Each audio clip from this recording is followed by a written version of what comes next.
शिव जी के जन्म के बारे में अलग अलग पुराणों और शास्त्रों में कई कथाएं मिलती हैं और इनमें से ज्यादातर यह संकेत देती हैं कि वे किसी साधारण जीव की तरह जन्मे नहीं, बल्कि अनादि और अजन्मा हैं, यानी वे हमेशा से हैं और सृष्टि के आरंभ से पहले भी विद्यमान थे।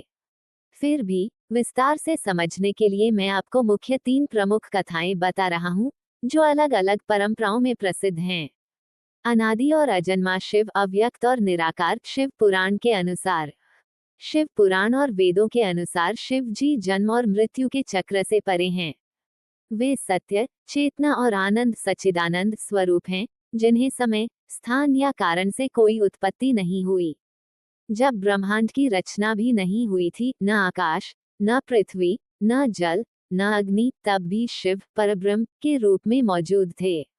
इस रूप में वे निर्गुण, निराकार और शिवलिंग के प्रतीक के रूप में पूजे जाते हैं। इसलिए उन्हें आदि देव या महादेव कहा जाता है।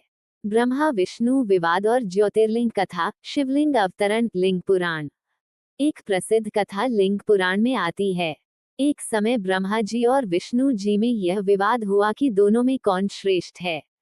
तभी उनके बीच से अनंत आकाश को चीरती हुई ज्योतिर्मय अग्नि स्तंभ प्रकट हुआ। ये स्तंभ अनंत ऊपर और नीचे फैल रहा था, अंतहीन।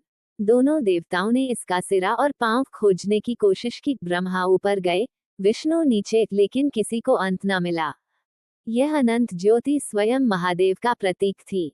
तभी शिव जी इस ज्योति से प्रकट होकर बोले, मैं ही आदि, मध्य और अंत हूँ। तुम दोनों मेरे ही कार्य के अंग हो। ये घटना शिवलिंग के प्राकट्य के रूप में मानी जाती है। माता और पिता के रूप में प्राकट्य। अद्भुत उत्पत्ति कथा। कुछ शैव और तांत्रिक परंपराओं में वर्णन है कि सृष्टि के आदि में आदि शक्ति मां आद्या शक्ति या पार्वती का मूल स्वरूप ने अपनी इच्छा से अर्धनारीश्वर रूप धारण किया। इसी अर्धनारीश्वर स्वरूप से शक्ति ने स्वयं को अलग कर शिव को प्रकट किया। इसका अर्थ है कि शक्ति और शिव दोनों समान रूप से अनादि हैं, लेकिन लीला रूप में शक्ति ने शिव को प्रकट किया। वैदिक और शैव मत, शिव जी जन्मरहित हैं, वे सृष्टि से पहले भी विद्यमान थे। लिंग पुराण कथा। ज्योतिर्लिंग रूप में ब्रह्मा और विष्णु के सामने प्रकट हुए।